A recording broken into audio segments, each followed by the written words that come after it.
हमारा जुड़ाव संघ के नाते हुआ। बराबर खेलते रहते थे। कबड्डी के वो भी शौकीन थे, कबड्डी के हम भी शौकीन थे, इसलिए हमारा उनसे ज़रा अधिक ही कुछ मेल मिलाप रहा। घर में बराबर आना जाना रहा। हंसमुख इतने थे वो कि हमने कभी उनके चेहरे पे गुस्सा नहीं देखा, हमेशा हंसते ही रहते थे। वही जो है अवसर निभा रहे हैं, ये भी उन्हीं की बिल्कुल हूबहू कृति हैं और हमेशा हमको याद करते रहते हैं। हम भी प्रयत्न करते हैं कि आते रहें। हमारी दूसरा जिससे मुलाकात 77 में स्टोरी हुई है। मैं 77 में ही आने को मौका मिला था मुझे। और हर तरह से, क्योंकि मैं भी फील्ड देख रहा था और फील्ड में आना हमारे आलमबाग, उस समय में आलमबाग की बता रहा हूँ कहानी कि आलमबाग में कोई भी अफसर यहाँ पोस्टिंग नहीं लेता था। घबराता रहता था कि आलमबाग पोस्टिंग लेना मतलब खतरे से खाली नहीं। तो उस बीच में हमको भी यहाँ आना पड़ा, लेकिन आना तो पड़ा, उसमें कोई डर नहीं। लेकिन हमें लोग का इतना सौहार्द मिला, प्रेम मिला, उसमें हमारे यदि नारायण जी मुख्य थे। हर तरह से फील्ड में है, लेकिन अगर कोई भी आवश्यकता पड़ती है तो इनसे कांटेक्ट करना है, सर ये कहानी हो रही है, इसको देखना है। वो अपने आप बिना किसी हिला जरूरत के पूछे वाहन किए हुए, ठीक है मैं आ रहा हूँ। अच्छा, और हमारा ये एरिया जो है, जो हमारा नटखेड़ा रोड एरिया जो है, सबसे अनडेवलप्ड एरिया हमारा यही था। छोटी गलियों में सबकी डिमांड चाहिए और पूरी नहीं हो जाए तो गलियाँ इतनी छोटियाँ कहा जाएगा। उसके निपटारा करने के लिए हमें इनको लेना पड़ता कि आप ज़रा चलिए थोड़ा निपटारा करा लीजिए, क्योंकि समाज जो है, समाज तो आप देखते हो, मैं समाज नहीं देखता हूँ, मैं भाग देख रहा हूँ। समाज तो आप ही निपटेगा। तो इनसे चूँकि इतने दिन हमारा इनका संबंध रहा कि जाना इनका जो है वो हमको as a man, human being, मुझे पहले भी खला है, आज भी खला है, आज तो मुझे और अत्यधिक खला है कि ऐसे व्यक्ति को इतनी जल्दी निकल जाना वो समाज के ही। मेरा कोई डायरेक्ट परिचय नहीं था, लेकिन आप लोगों के द्वारा जो बताया गया तो उससे एक झलक बच्चों में भी मिलती है, क्योंकि मेरा बच्चों से तो परिचय है। भगवान हम सब पर आशीर्वाद बनाए रखें, यही मेरी कामना है। मेरे एक तरह से अभिभावक जैसे थे। लखनऊ में आने के बाद 85 में लखनऊ आए तो 2-4 लोग ऐसे थे जिनका स्नेह मिलता था और ज़रूरत पड़ने पर वो सहयोग भी देते थे। वो एक प्रखर समाज सेवी, शिक्षाविद, पत्रकार, माने उनके जीवन के विविध आयाम थे और सब में सामंजस्य बिठाते हुए वो अपने काम को आगे बढ़ाते थे। जैसे लगता था वो हर क्षेत्र के वो विशेषज्ञ हैं। वो एक ग्रामीण पृष्ठभूमि से आकर के और लखनऊ में शुरुआती उनकी सोच कैसी रही होगी। सोचिए कि लखनऊ के चारों कोनों में उन्होंने जो है जो पिछड़े क्षेत्र थे या वंचित क्षेत्र थे, उन जगहों पर उन्होंने, अब नटखेड़ा रोड की उस समय स्थिति क्या रही होगी, यहाँ उन्होंने विद्यालय खोला। RDHO का एक पिछड़ा क्षेत्र का पीछे का, उसमें विद्यालय खोला। अलीगंज हनुमान मंदिर के पीछे उधर विद्यालय खोला। तो जो शिक्षा से वंचित क्षेत्र थे उन क्षेत्रों में उन्होंने विद्यालय खोले। अखबार से उनको और पत्रकारिता में उनकी रुचि थी। अपना एक छोटा साप्ताहिक अखबार भी उन्होंने निकाला।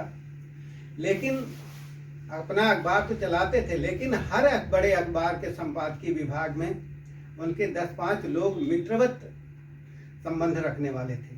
वो किसी भी अखबार में चले जाएं तो 2-4 लोग खड़े होकर के उनको रिसीव करते थे। हालांकि उनका अपना छोटा अखबार था, लेकिन बड़े अखबारों में भी उनका, और ये तारतम्य बहुत कम आपको देखने को मिलेगा कि वो हर जगह उनको उसी तरह से सम्मान मिलता था। संघ का उन्होंने बड़े मजबूती से साथ काम किया। संघ का संघ कार्यालय से लेकर के और छोटे स्वयंसेवक तक उनका तारतम्य एकदम बना रहा। वो छोटी मोटी ज़रूरतों पर संघसेवक के साथ खड़े दिखते थे। वो चाहे किसी को अस्पताल ले जाना हो, किसी को यूनिवर्सिटी में एडमिशन कराना हो, किसी महाविद्यालय में एडमिशन कराना हो, इस स्तर के भी काम और बड़े स्तर के भी काम हो जो है लेकर के वो सचिवालय भी पहुंचते थे।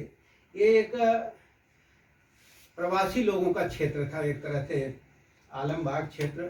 पंजाब से, पाकिस्तान से आए सिंधी, पंजाबी, इस तरह से लोग, बहुत सारे सिंधी लोग बाद में आए, उनके पास नागरिकता नहीं थी। उनके कागज लेकर के सचिवालय तक दौड़ते थे कि इनको जो है वो नागरिकता वाला प्रमाण पत्र मिल जाए। बहुत सारे लोगों को इस क्षेत्र में उन्होंने जो है नागरिकता दिलवाई है ना? तो इस तरह से उनका बहुमुखी आयाम के व्यक्ति थे और हर के साथ ऐसे खड़े होते थे जैसे हमारे घर का, हमारे परिवार का और व्यक्ति हैं। उनका बहुत लंबे समय तक हमारे ऊपर स्नेह बना रहा, लेकिन दुर्भाग्य था कि जो है और आगे वो जब उनके बढ़ने का आया, जब उनके व्यक्तित्व की आभा और लोगों को भी प्रभावित करती, तो बहुत सारे लोग उससे लाभ उठाते। ऐसे समय में हमारे साथ नहीं रहे। मैं उनको विनम्र श्रद्धांजलि अर्पित करता हूँ। सतत सुबह उठे, उसके बाद धीरे धीरे शुरू, और शाम को एकदम पूरी गति में अपने कम से कम प्रतिदिन के 20 मेहमानों के साथ, यहाँ विद्यालय था, विद्यालय के उस प्रांगण था छोटा सा, उसमें बैठ के सबके साथ खाते पीते। तो एक इतनी मधुर ध्वनि निकलती थी अंदर से। मैं तो इलाहाबाद से कानपुर जाने के लिए इलाहाबाद से इधर लखनऊ चलाया करता था। तो उन्होंने मुझसे एक दिन कहा कि घर जाने के लिए इधर चले जाते हो, तुम्हारा ब्याह या नहीं होगा, इसे out of sight out of right, तुम घर जाया करो। हमने कहा मैं इधर ही अच्छा लगता है, मैं क्या करूँ, लेकिन जाओ उधर, अगली बार से उधर जाना, फिर इधर आना, हंसाते खिलाते ये सब मैं करता है कि वो महान व्यक्ति थे। निश्चित रूप से अगर वो आज हमारे बीच होते तो अब तक समाज को और बहुत ज़्यादा फायदे मिले होते। अब तक तो क्योंकि जिस समय की बात अभी आदरणीय गांधी जी ने बताई कि, और हम भी एहसास करते हैं, जब हम भी सन मेरे ख्याल से 90 में जब हमने यहाँ आलमबाग क्षेत्र में प्लाट खरीदा था, तब यहाँ के लोग कहा करते थे चारबाग जाने को कि हम शहर जा रहे हैं। तो तब की बात है जब उस ज़माने की, तो यहाँ कितना ये मतलब एकदम पिछड़ा इलाका रहा होगा। जैसा कि आपने भी बताया कि उन्होंने लखनऊ के अलग अलग कोनों में, अलग अलग क्षेत्रों में विद्यालय खोले विकास के दृष्टिकोण से। तो निश्चित रूप से उस समय तो बहुत ही दुर्गम इलाका रहा होगा, बिल्कुल आउटर। वहाँ पर उन्होंने न सिर्फ उन लोगों की मदद करी जो उस विभाजन, देश विभाजन की वजह से जो बेचारे लूट पिट के यहाँ आए थे, जिनका अपना कोई नहीं था, उनको अपनाया उन्होंने, उनकी मदद करी। और भी संघ की जो एक सकारात्मक कार्यक्रम थे उनको यहाँ पे न सिर्फ इस्टेब्लिश किया, आगे बढ़ाया। लेकिन अब ईश्वर की इच्छा के आगे तो कुछ नहीं हो सकता और उन्हें असमय जाना पड़ा। लेकिन उन्होंने बहुत ही योग्य पुत्र शरद जी को तो समाज को दिया ही है, और शरद जी ने भी अपने ऐसे श्रद्धेय पिता की पद चिन्हों को आगे ले जाते हुए, उन पे चलते हुए निश्चित रूप से उनको भी सुख प्रदान किया। वो भी जहाँ भी होंगे देख रहे होंगे और अपने पुत्र को आशीर्वाद दे रहे होंगे। और हम सब लोगों को भी एक ऐसे व्यक्तित्व से मिलने का, जुड़ने का सौभाग्य प्रदान किया। मैं श्रद्धेय जगदीश जी को श्रद्धांजलि देता हूँ और आशा करता हूँ कि वो ईश्वर उन्हें अपनी शरण में हमेशा बनाए रखे। लेकिन अपने पिताजी से, बाबूजी के बारे में मैंने काफ़ी कुछ सुना, और जैसा कि हमारे आदरणीय लोगों ने भी यहाँ पर बताया, तो इन सब चीज़ों से मैं पहले से भी वाकिफ रहा और कभी ये एहसास नहीं हुआ कि मैं कभी इस घर से अलग हूँ। शरद जी बराबर मुझसे मिलते रहे, हम शरद जी से मिलते रहे, नहीं मिल पाए तो टेलीफोन पर बातें होती रहीं। तो इस वजह से जुड़ाव इस घर से हमेशा से रहा।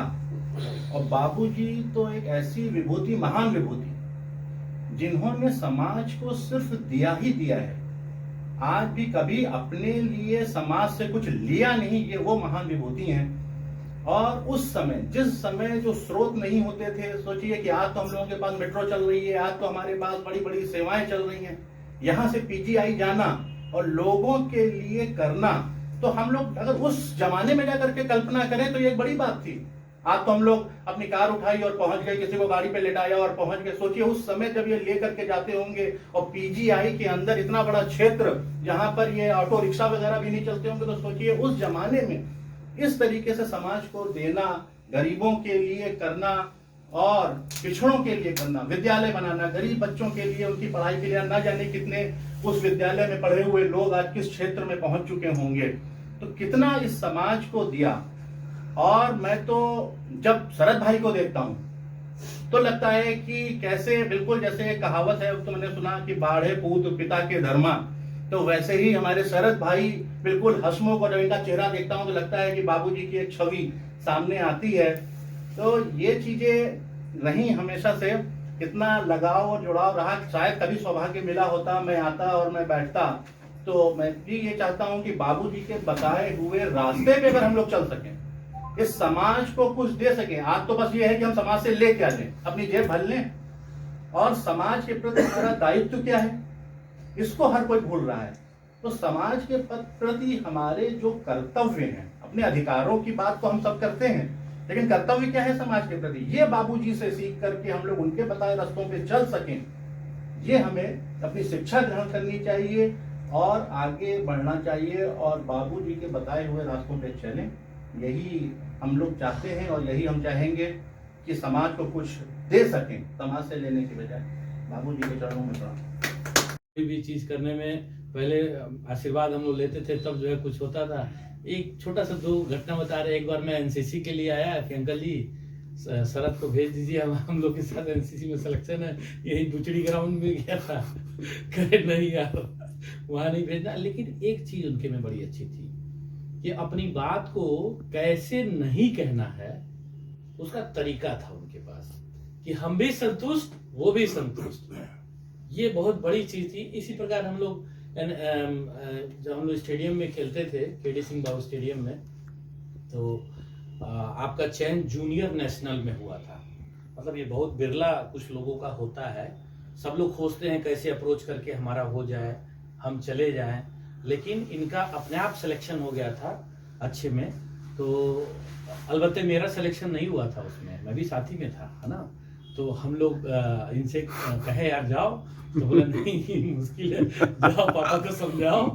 तो हम आए, एक बार समझा लिए, नहीं हुआ। फिर हम कोच भुवन भट्ट हम लोग के कोच हुआ करते थे, उनको हम लोग लेके आए केडी सिंह से, हम पर्सनली उनको लेके आए और अंकल के पास 2-3 घंटा बैठे रहे, पूरा माथा पच्ची हो गया।